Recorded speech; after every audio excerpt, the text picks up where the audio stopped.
Hello, everybody. Good evening. Welcome to our Facebook Live event tonight. Thank you so much for taking the time out of your evening to spend with us. We know how valuable your time is and how long your days are, these trying times when we are all battling constantly over and over again this horrific pandemic. So we do appreciate your time. And I just want to start off by honoring all of the frontline workers that are joining us tonight. This has been an unimaginable time that we could have never thought we would be living through a year ago, never mind going into 13, 14, 15 months, third wave with a fourth one knocking on our door. The work that you've been doing over the last year is just, well, words just cannot express how important you are, how essential you are, how critical you are. We always knew that as your union, and now the public is seeing it, and we certainly do hope that the province sees it as well. We're here tonight to talk to you about vaccines.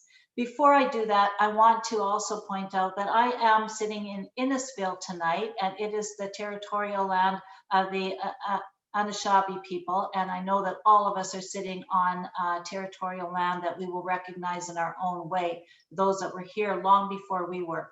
So I recognize that coming from Innisfil tonight. We're got an exciting night tonight. Again, we're going to be talking about vaccines. As you know, SEIU encourages all of you to get that vaccine. I was saying today, the sooner we're all vaccinated, the sooner we can get back together with each other. I so miss being with SEIU members, our SEIU family, being able to gather together, to celebrate together, to plan together, to complain together. That's what we used to do, and I look so forward to getting back with all of you, just to be with you, with our SEIU family. And the sooner we're vaccinated and we get those numbers up, vaccination numbers up, not the rates that we saw today, the cases, we're creeping up to 5,000, and that's extremely alarming. So we're encouraging you to get the vaccination, and we know that there's a lot of questions out there. So we're hoping that the information that we provide you tonight will give you some confidence, and also share this with all of your friends and family as well. We will be recording this tonight, so you can go on to it later. You can share it, tell your friends and family to come on our website and you can pick it up. I'm really excited to have our guest speaker here with us tonight. Brenda will be introducing her later, but she does come to us from CUPE. You can see that, and I'm extremely proud of our relationship with CUPE. We partner on a lot of campaigns together. Respect Us, Protect Us, Pay Us is one of them. So it's great to have the sister from CUPE join us tonight. I am so anxious because I'm getting my vaccination next week, and I cannot wait. So hopefully I'll see so many more of you lining up with us. And just so that you know too, before I pass it over to Brenda, I was talking to the Ontario Hospital Association today too about trying to get the vaccinations brought to you into the hospital, because the hospitals, as we are all witnessing, are in a crisis right now. And the sooner you all get vaccinated, and the easier it is to access that vaccination, the better off we will all be. So I'm also encouraging the OHA to put some heat on the government to bring those vaccinations to the frontline workers at where you work. So I will pass it on to Brenda now. Brenda Snyder is our WSIB representative at SEIU. She does a lot of WSIB work for us. She does a lot of health and safety work, and she's here to introduce our guest speaker. She will be taking questions later. Andy does an amazing job at the presentation, so we will be watching the Facebook chats in there, picking up your questions. I'm sure we'll get repeated questions, so we're gonna bulk them together, and we're going to give them to Andy at the end of the session. So don't worry, your questions will be brought forward at the end of the session. So without further ado, I'm happy to have you here. This is going to be a great session, and I will pass it on to Brenda. Thank you, Charlene. Good evening, everyone. So tonight we are pleased to bring you this presentation on vaccines by Dr. Genier, who will translate the scientific information into plain language to help you understand and help you provide good discussions with your families and friends about the importance of being vaccinated for COVID-19. So Dr. Genier is an occupational health and safety specialist with CUPE National Health, and she's a CUPE National Health and Safety representative. She holds a master in immunology and a PhD in biomolecular science and a background in infection prevention and control. And when asked if she would provide this presentation to you tonight, she kindly accepted. So we'd like you to remember to write your questions in the comment section so that we can take those questions at the end of the presentation tonight. Over to you, Dr. Chenier. Thank you, Charlene. Thank you, Brenda, for the warm introduction. And thank you also for inviting me to have an opportunity to speak to you about vaccination and why I think that this is actually our way out of the pandemic. So if you'll bear with me for a few moments, I will get ready to share my screen and then we can get started. With a thumbs up, can you see it? Perfect. Awesome. Okay. So I just wanted to start off by saying I am not a physician and I'm also not a vaccine expert. What I am, though, is a person who's capable of translating science to English. And so that's what I'm going to be doing today. And what I want to do, or how I want to explain how vaccines work, is I want to basically guide you through a story as to where we are now in the COVID-19 pandemic, and to talk a little bit about variants and how we get them. And then I want to take you through a brief understanding of how our immune systems work. And the reason why I'm going to bother to go through that little bit of work with you is just so that you really appreciate and understand what's happening when you're getting vaccinated, so that you can understand how those vaccines are going to support the work of your immune system. And then once we've had that, we have a better understanding of what's going on, then I want to walk you through a little bit about the different vaccines that are currently on the market, explain to you what they actually are, what the science says, and what you can expect. So without further ado, I'll just get started. And as Brenda and Charlene have stated, just at any time, just type in your questions and we'll get to them at the end of the presentation. So let's start with, where are we now? So where are we now? We're in a pandemic. And so let's start with what a pandemic actually is. Because if we're going to eventually see an end to the pandemic, I think we need to understand a little bit better as to what that looks like. And it's not contrary to what some people may think, where they think that in order for the pandemic to end, we have to have no COVID-19 circulating. It's not quite true. A pandemic, or an epidemic for that matter, an epidemic happens when there's more infections than what you were expecting. And it also happens when your healthcare system is not capable of stopping the spread. And you get a pandemic when epidemics are showing up across the globe. So what we really need to do is, if we want to see an end to the pandemic, is we need to get to a place where we can control the spread. And so as of yesterday, when I took stats as to just crude statistics to figure out where we are. So worldwide right now, we're sitting at 137,866,311 confirmed cases, with over 2.9 million deaths.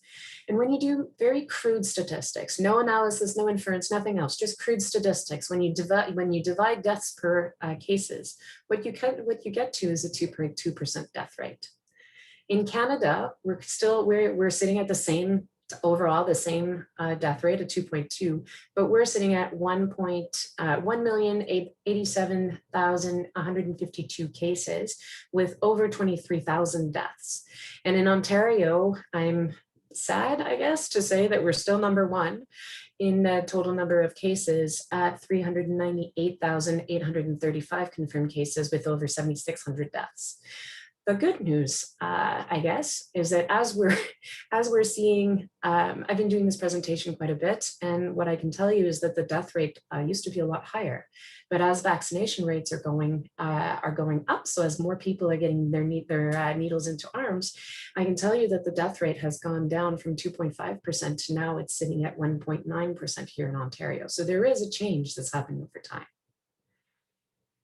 The thing, though, that I've been hearing quite a bit throughout the pandemic is that COVID-19 is just the flu. It's nothing like, why are we worried about it? Really, honestly, it's just the flu.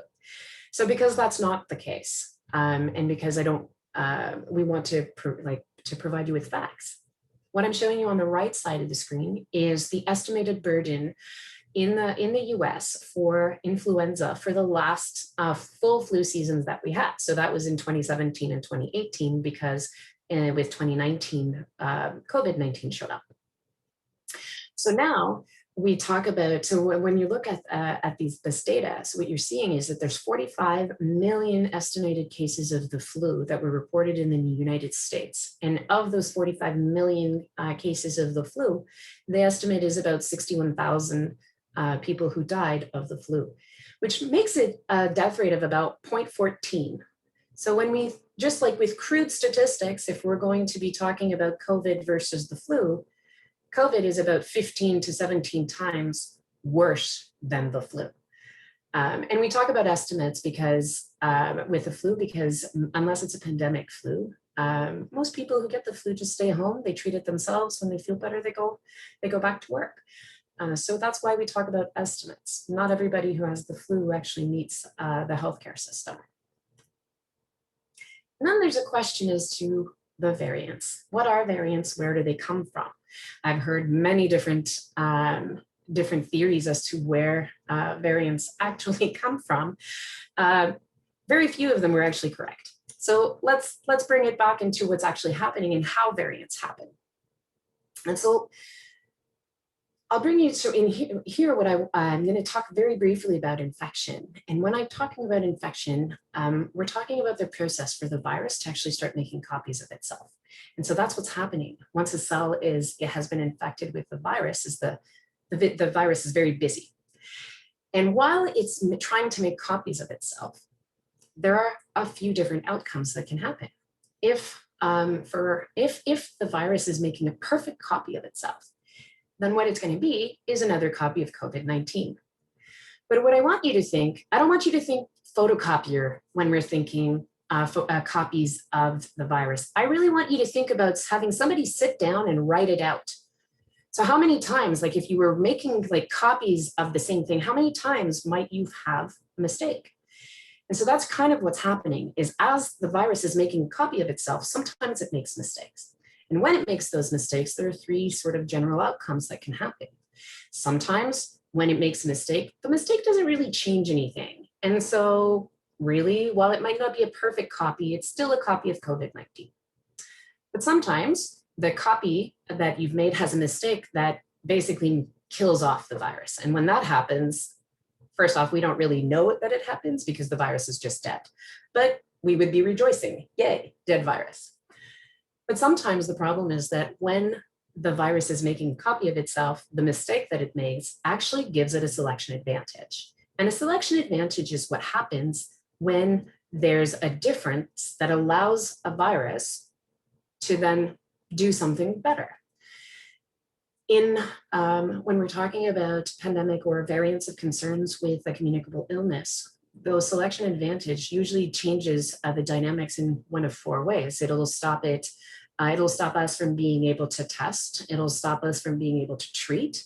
It'll stop the immune system from being able to recognize, or it'll change the disease dynamics so that it may spread faster or cause more severe disease.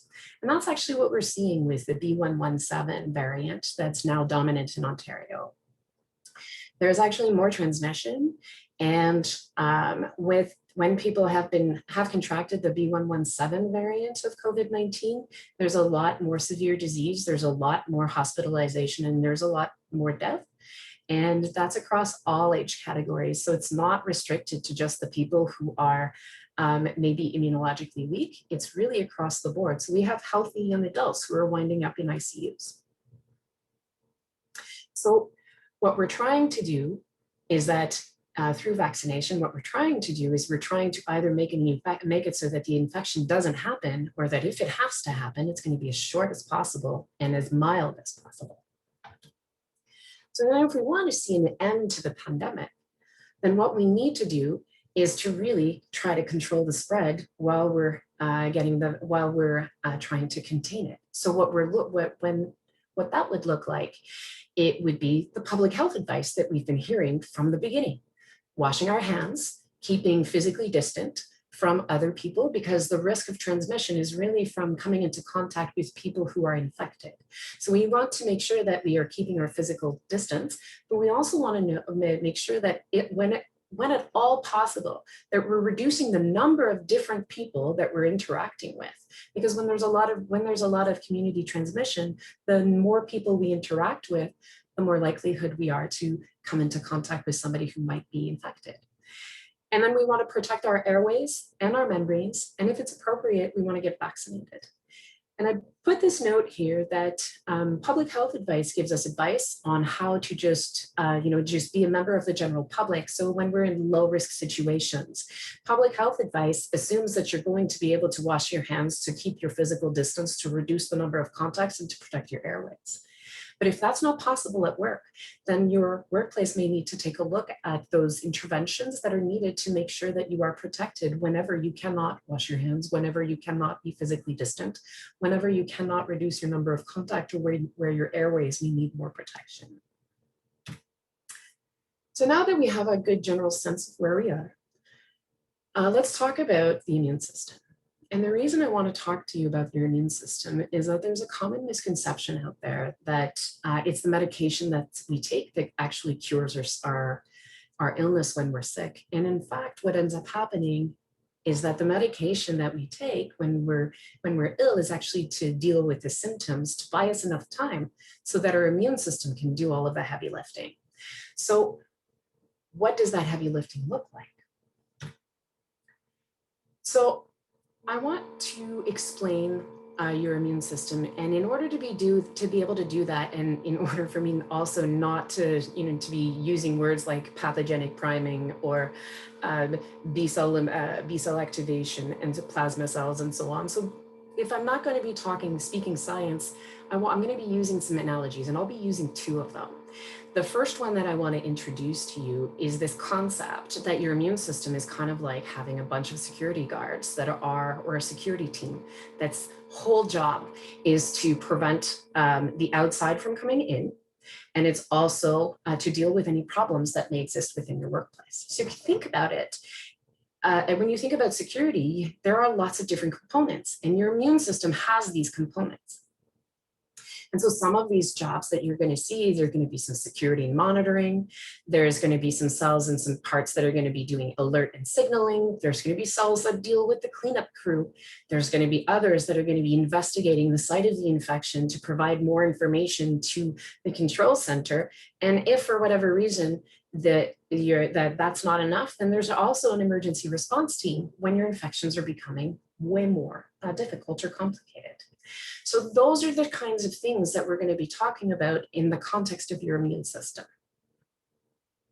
And really, the whole goal here is to keep the outside and keep your insides inside. So your immune system, or your security team, has two main parts. And so you have your innate immune system. That's the part of your immune system that's going to be constantly patrolling, constantly looking for signs of problems. You're born with this part of your immune system. And it's the part that, because it's always at the edges of your body and it's always ready, it's the very first part of your immune system that a pathogen or a damage might actually come into contact with. And so when we talk about the edges of the body, what we're really talking about is those parts of you that meet the outside. So the skin is actually fairly obvious in terms of it is outside. And your skin does indeed have quite a bit of innate immune cells that are there. But there are also other places. So the other places where the outside meets your insides, if you like, there's your gastrointestinal tract. So things that come out, they come in through your mouth and they pop out through the other end. And then there's also your respiratory tract. And so as you are breathing in, there's a whole lot of things that are just, that's just suspended in the air. So as you're breathing in all of those things at the same time. Just because we can't see it doesn't mean that there's nothing in the air. And then so your skin, your membranes, and your respiratory tract and your GI tract, that's the edges of your body. And so as your innate immune system is patrolling out there, what it's looking for is categories of problems. So it could be that it's looking for property damage, if you like. So damaged cells or cells that, may be struggling or old, or you're just not functioning well for some reason. But it can also recognize things like categories of illnesses. So it would be able to make a distinction between, well, these are viruses over here, and this is, it's probably a gram-negative bacteria that's over here, or it's a gram-positive bacteria, or it's a helminth or a parasite. So it can take a look at broad categories of problems. And then when it finds those problems, it starts the inflammatory process. And the inflammatory process is the big four: the redness, pain, swelling, and heat. And there's some really good reasons why these things are necessary, but really inflammation is the way that your immune system kicks off the immune reaction. So that's your innate immune system. So that's your patrolling, security system. So now let's move it into your adaptive immune system. So that's going to be your emergency response team for those tough situations. And so this is the part of your immune system that's going to be very unique and special and specific to you. You'll build this over your lifetime based on what you're exposed to. And it is very much related to where you are, what you've been doing. So for example, a person who is in Sudbury is not exposed to the same things as a person who lives in Addis Ababa, who is not exposed to the same things as a person who lives in Moscow, or as a person who lives in Canberra. It's just, they're completely different environments, and so also going to have very completely different exposures. The thing with your adaptive immune system, though, is that it's very specific. So whereas your innate immune system or your patrolling security team may only be able to categorize like families of problems, when it comes to your adaptive immune system, it's so targeted that not only can it say that it's a virus, not only can it tell that it's coronavirus, but it can actually say that this is COVID-19.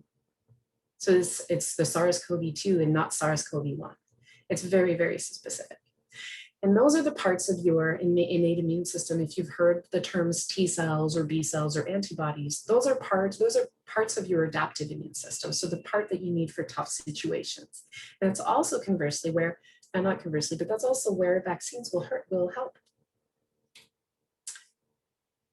And so this slide is really about explaining that, we're demonstrating that your immune reaction, if it's a disease that you've never seen before, if it's a communicable illness that you've never come into contact with, it's new.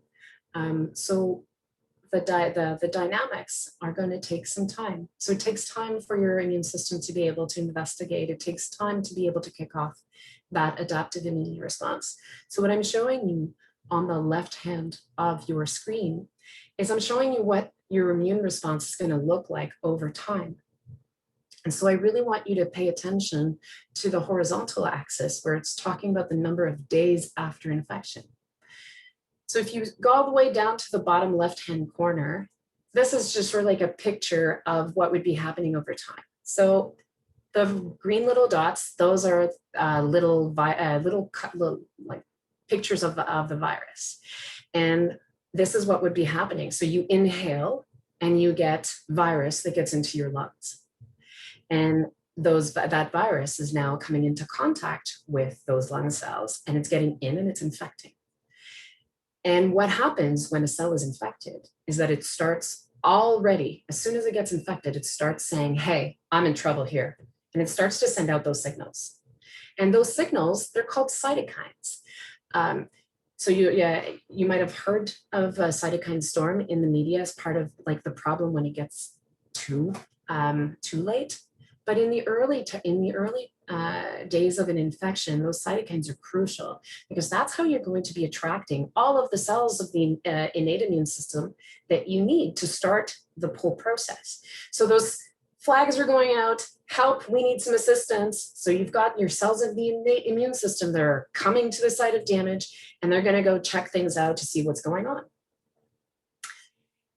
And if you look at the graph on top, this is where that green bump, so the big bump that goes over time, what that's saying is that once an infection has started, unless you can stop the infection, what the virus keeps doing is it keeps making copies of itself. So when you count the total number of virus copies that you've got, if you're not stopping the infection, that number of virus keeps going up. And as that number of virus copies keeps going up, eventually you'll get to a pivot point somewhere around between 3 to 5 days, where the signal just keeps getting bigger. And so that's telling the command center we're not resolving the problem, so we might need some additional resources. So maybe now it's the time to get the emergency response team. And so that's what's going to happen after a while. So if your innate immune system is not able to stop the infection at that point, then it calls the emergency response team. The emergency response team rushes to the space, and it's making now, you've got T cells, B cells that are converting into plasma cells and are now starting to make antibodies. And antibodies are a good thing, but it can take a long time before you make those antibodies. So you don't even start making those antibodies until you're almost into a week into it. And before you reach the complete strength of the antibodies, you might be looking more like closer to between a week and 2 weeks. So the longer we stay in that, where we don't know what COVID-19 looks like, when our emergency response team can't recognize COVID-19 fast enough, what happens is that infection keeps going. And so why do we want vaccines, and why are vaccines so important? Well, this is the second analogy that I'm going to be using. And when I'm explaining vaccines, the way that I want you to think about them, I want you to think about vaccines like they're on-the-job training for your security team. Because the problem that we have right now is that your immune system has never seen COVID-19, and so it cannot spot it in the crowd. It can't find it. It's taking time. And before it finally gets to be able to find it, there's a lot of damage time that's accumulated. So I want you to keep in mind for this part that this picture that I'm showing you, where that red individual, that would be like a representation of COVID-19 that's hidden among all of the other cells that are within your body. And that the job of your immune system is to try to find COVID-19 amidst the crowd. So why vaccines? Well, vaccines because infections cause harm, damage, and death. And that if we can train our immune systems to respond to the specific problems, that will actually manage to shorten that time frame. So vaccines come in a lot of different varieties. They will be, you can find them as being a whole bacteria. You can see them as sometimes they'll use only little parts of a vaccine to be able to train your immune system. Sometimes they only use the instructions. But the key point for all of these vaccines is that regardless of which one you pick, all of these vaccines are effective. And they also offer us the hope of herd immunity. So you may have heard of herd immunity as sort of a way that we're going to get out of the pandemic. And that's true. But I don't think we're going to get that without vaccination, because when I take a look at what's happening down in Brazil, Brazil decided to take they were going to allow COVID-19 to just rage. And with the assumption that whoever it was that got better would have antibodies and therefore would be protected. And in theory, that would make a lot of sense. And when after the first wave, they had found that there were 76% of people who were, 76% of the individuals had developed antibodies. So they figured, yay, we're fine. Except that the problem ended up being that there was no, they didn't actually have neutralizing antibodies. And what happened is the second wave hit, and they were just as bad at the second time around as the first time around. Apologies, my phone just started ringing through my hearing aids. It's very distracting. So the whole point with using vaccines is that if infections cause harm, damage, and death, we want to be getting to herd immunity without the harm, damage, and death. And so if we can use vaccination, anybody who gets a vaccine will be protected from dying. They'll be protected from a severe illness. They'll in fact, also be reducing the overall burden. And when we talk about burden, what we're talking about is the number of days that a person is sick and how sick they're going to be during that time. So if vaccination protects you from dying, protects you from severe illness, and protects you from hospitalization, overall, it means a shorter disease. And if it's a shorter disease, that means that you have less opportunity for individuals who are infected to go on and spread the illness. And it also means less possibility of variants, because variants come up, or they sort of arise from infections that are allowed to keep going. So if infections are not allowed to keep going, we'll get less variants. And there are two, so right now, the two variants, or the two vaccines, or two categories of vaccines that are in use in Canada, they are a viral vector, which is like using a whole bacterium or whole virus, but it's not, it's kind of like a Frankenstein virus, and I'll explain that later. And then we have mRNA vaccines as well. But both of those categories of vaccines, they kind of work the same way. So you've got instructions to build the spike protein, and I'll explain that a little bit more. But when you think about the instructions to build your own spike protein, I really want you to think IKEA instructions. Almost everybody I've ever spoken to has heard of IKEA and has seen instructions. But that's really what I want you to think: flat pad building. So you're not starting from a tree to make a table. You're starting from resources that you already have, and you're taking these instructions that are going to teach you how to build your table, otherwise known as the spike protein. But they are just instructions. There is no virus. There's no COVID-19 that's actually in these vaccines. So there's no possibility of actually contracting the illness. And the delivery method is really what's going to be the difference, what's going to change. So if we consider vaccines, again, to be on-the-job training, the delivery method here, it's kind of like whether or not this is going to be virtual training versus in person, whether or not we're going to be watching videos or being online, or if it's going to be doing some group work. It's really about the delivery method. It's not about what we're going to be learning. It's really about how we're going to be learning that thing. So that's what those vaccines are. They are a delivery method with the training to give you the whole package. And you're like, great, I have a packaged vaccine within instructions. So what? Well, hopefully what would be happening when you get vaccinated is that you'll be making neutralizing antibodies. The good kind of antibodies with in infection prevention are the neutralizing kind.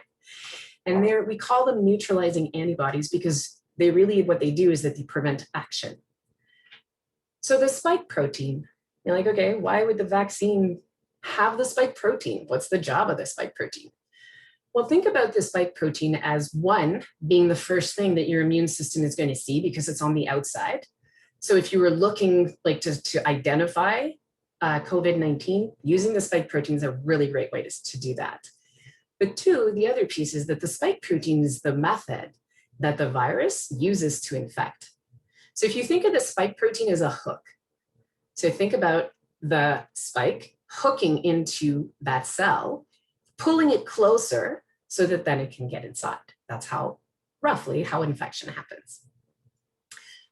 But now you can't do that, because instead of having the spike protein hooking into that cell that it wants to infect, there's a big antibody that's stuck right on top of it.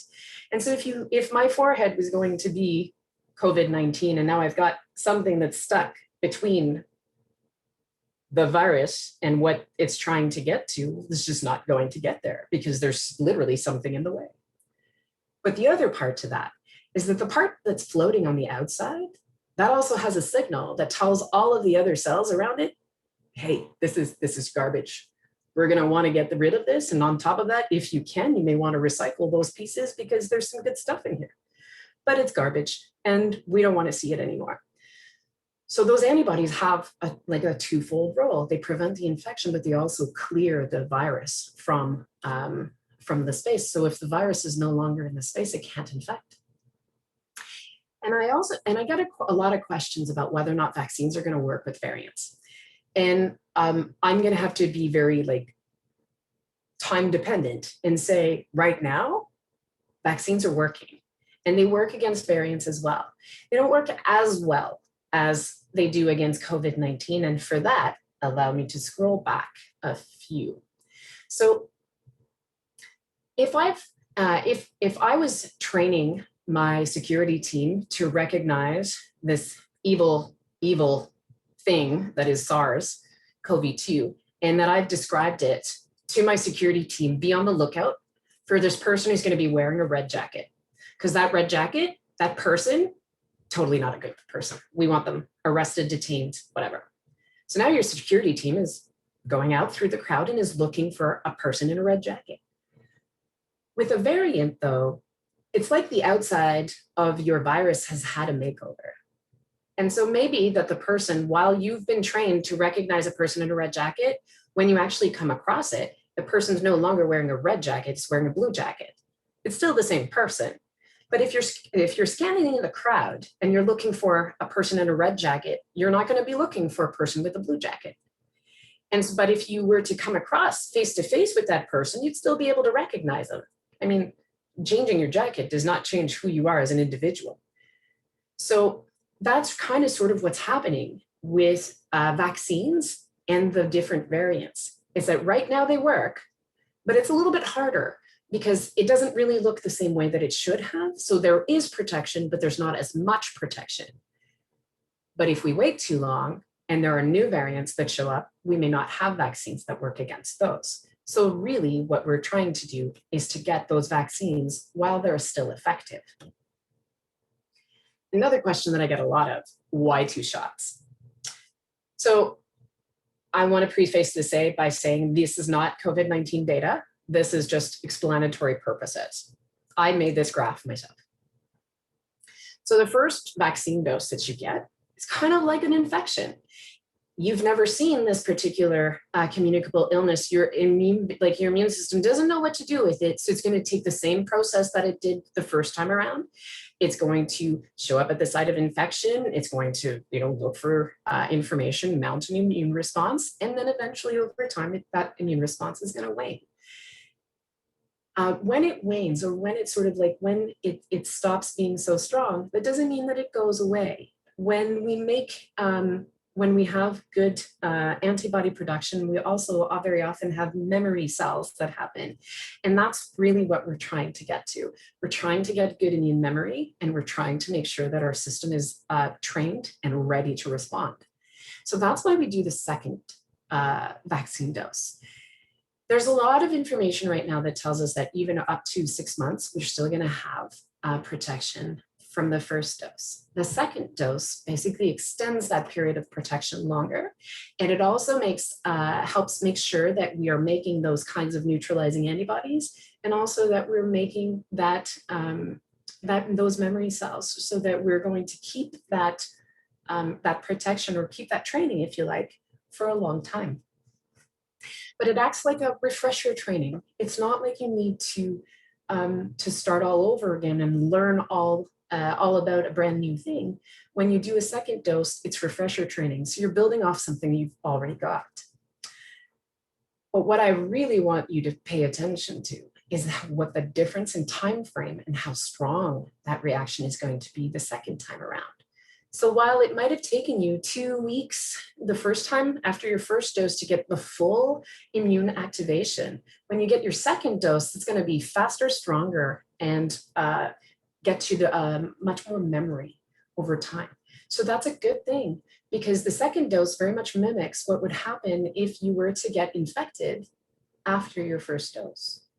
It's going to be faster, stronger, and sooner. But what about side effects?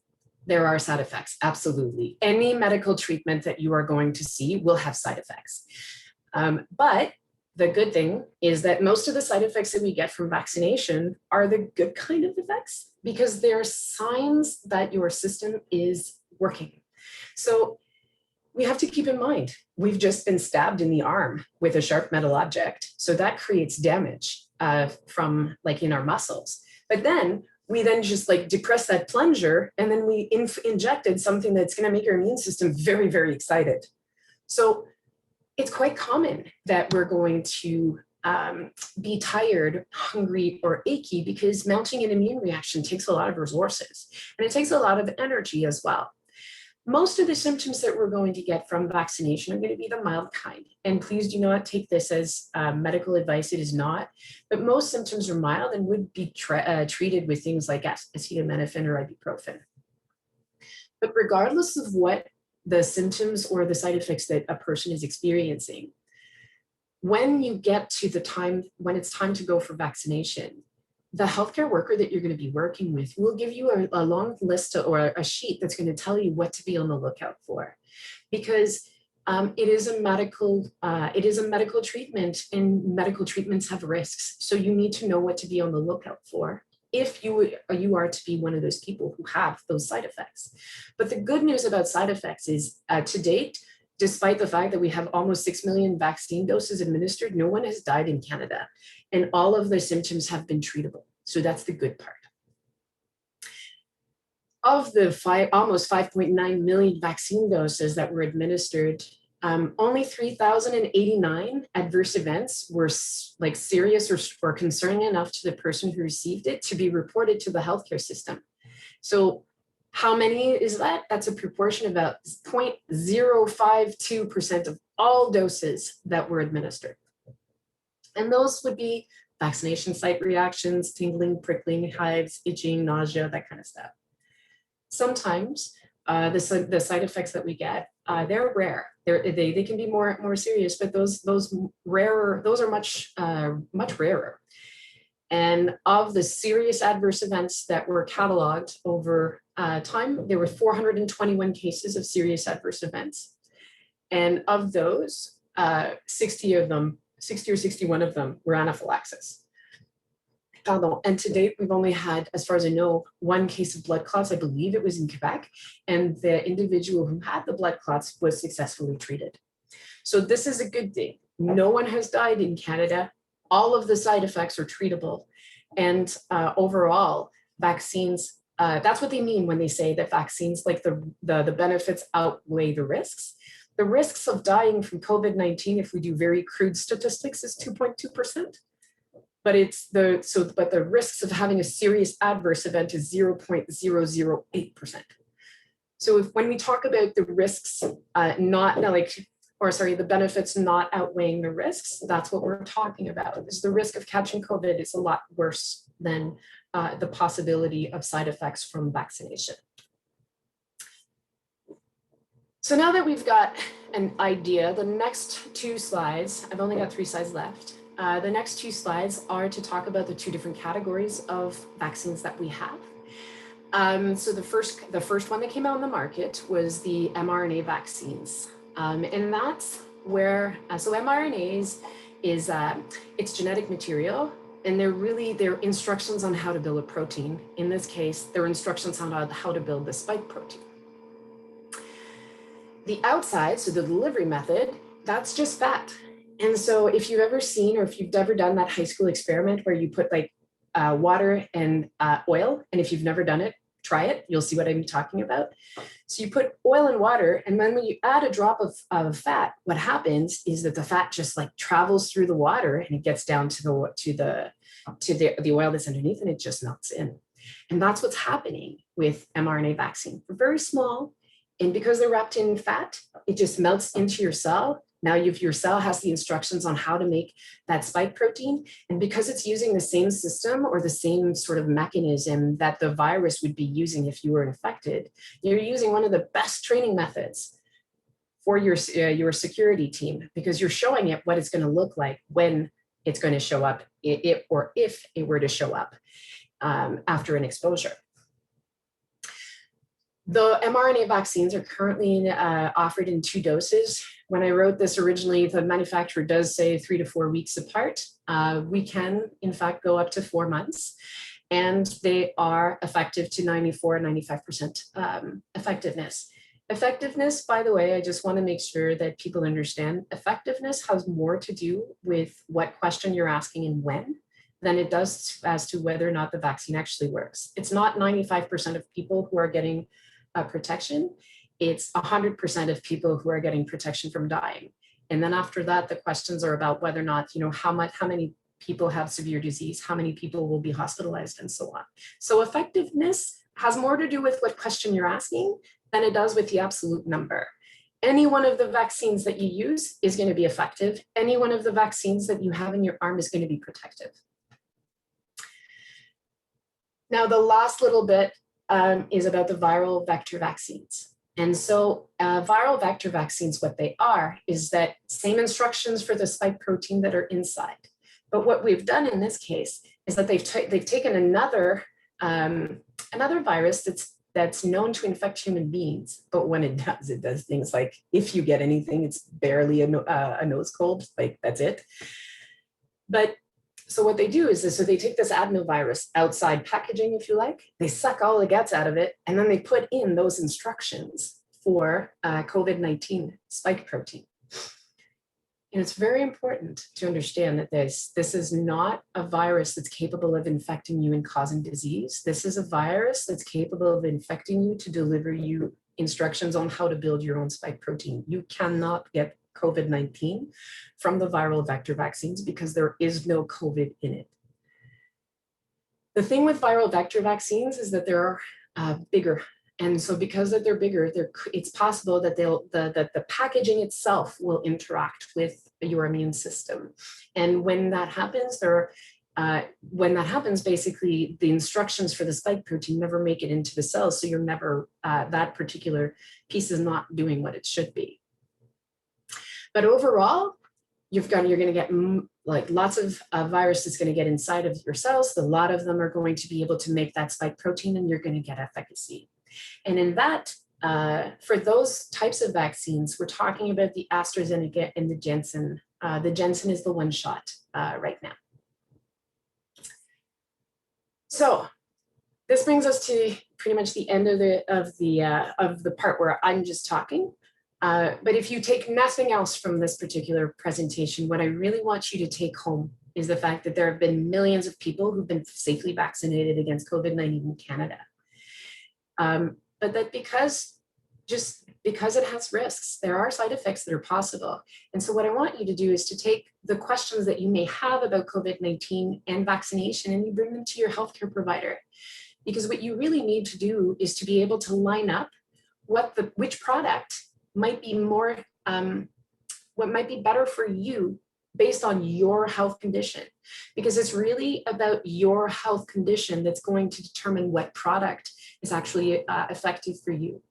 If you don't have a healthcare provider, then you can always call Telehealth Ontario. You can call your local public health unit or Public Health Ontario to speak to a healthcare worker and to discuss those kinds of concerns that you have.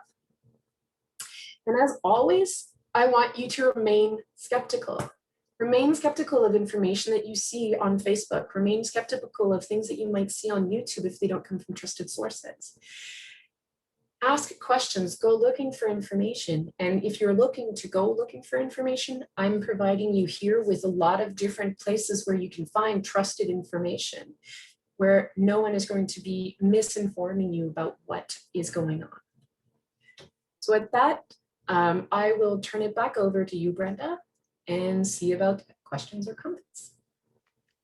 Okay, so Larry asks, is the second dose the same as the first? I would say yes, it would be. Because right now what we're looking at, or the dosing regimen that we have right now in Canada, is that you get the same vaccine in the 2 doses. Okay, and then Trudy asked, what about a person whose white cells from chemo is low?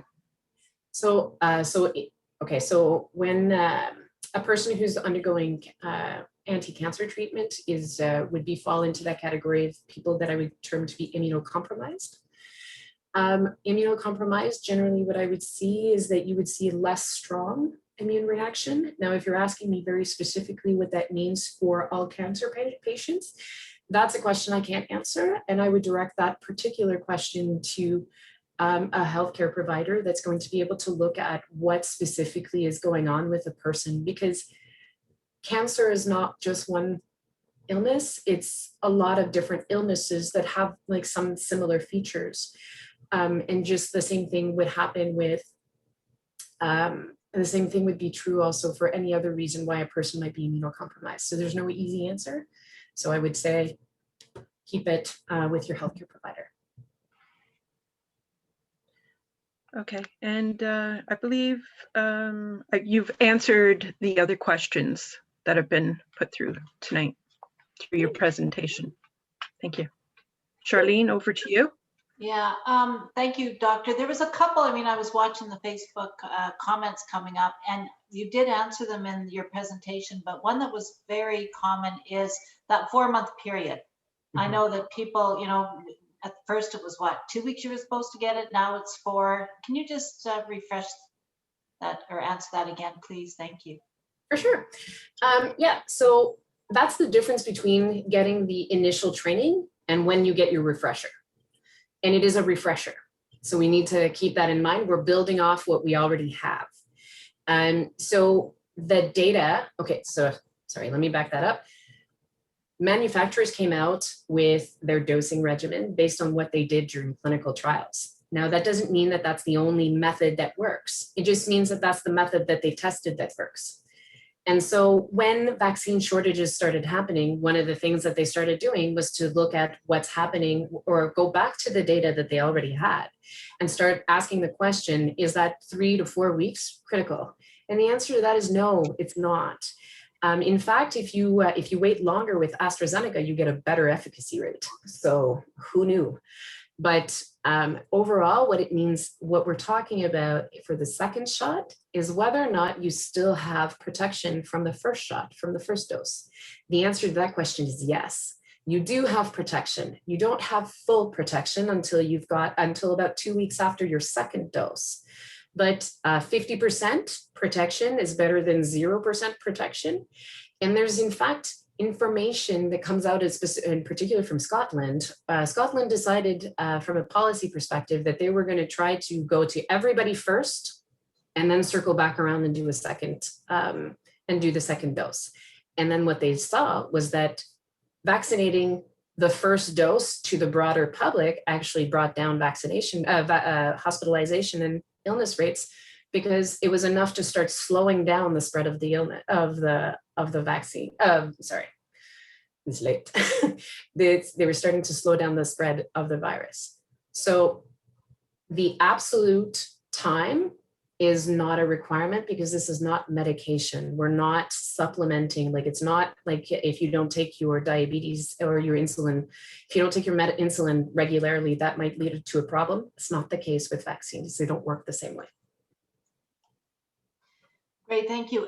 So, I mean, I've had some really heartbreaking conversations with some of you members who either know somebody or you contracted COVID yourselves.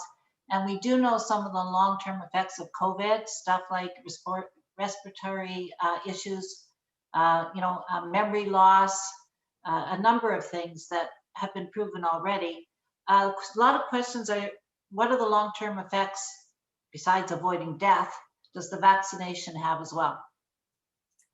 Well, long-term effects, specifically, if we're talking about long-term side effects from vaccination, that nobody really knows in terms of for this particular formulation. What we do know, though, is that if you get COVID, about 1/3 of the individuals who get COVID will wind up with neurological issues or mental health diagnoses that are going to be much more permanent. There's about 10% of people who contract COVID, and that's even when they have mild disease, that may end up having symptoms a year later. A year after they've resolved, they're still experiencing those symptoms and the symptoms are changing. So but long-term effects from vaccination outside of protection, I'm not sure what those would be.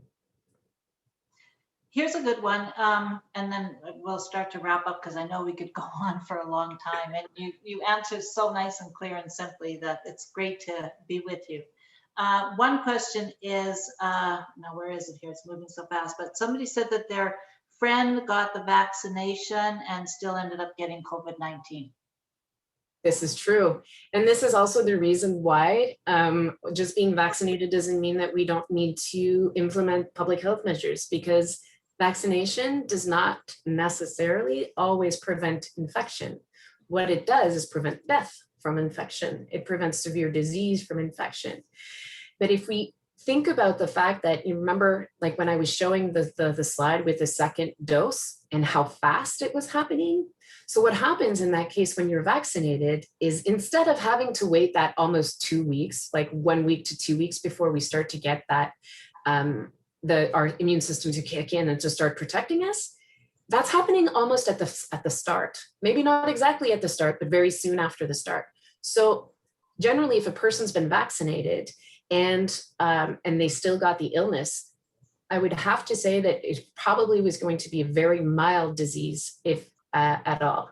And if it wasn't, then that might have more to do with the immune status of the individual who is vaccinated. So just because you're vaccinated doesn't mean that you are immune. So we use the word immune because it's immunity, but it's not immunity like we hear about it in cop shows, where it's like, oh, I can no longer be touched.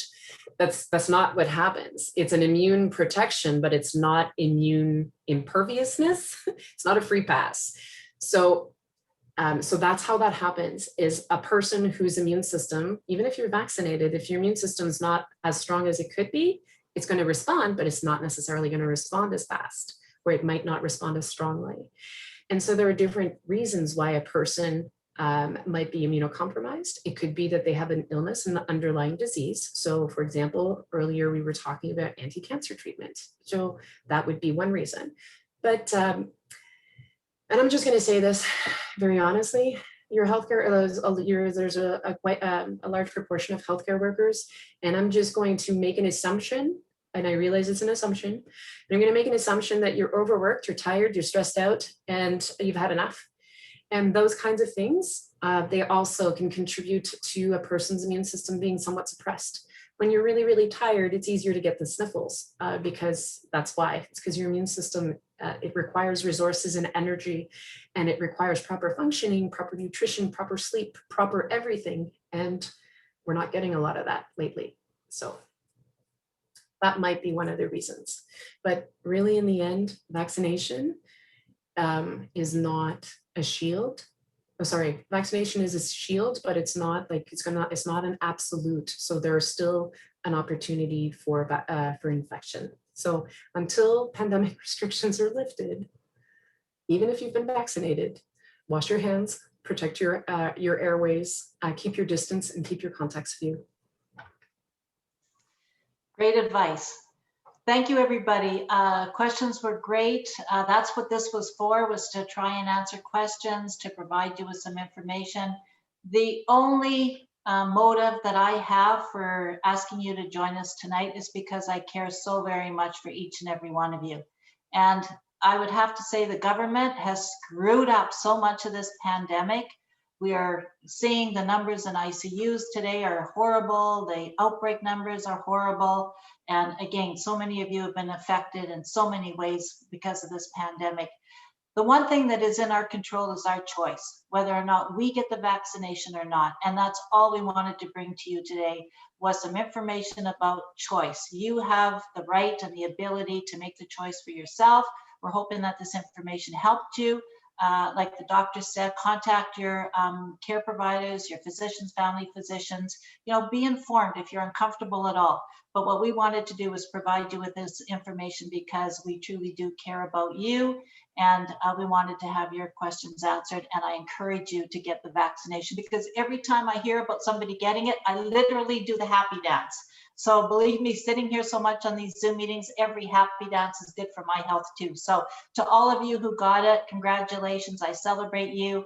To all of you who still have questions, I hope this is helpful. Ask your healthcare provider. And last but not least, please take care of yourself. Be safe at work. Always put yourself first. And again, thank you from the bottom of my heart for everything that you do for the people in this province. Take care of everybody. Thank you so much, Dr. Brenda, for joining us tonight, and especially you all for spending an hour with us. Take care.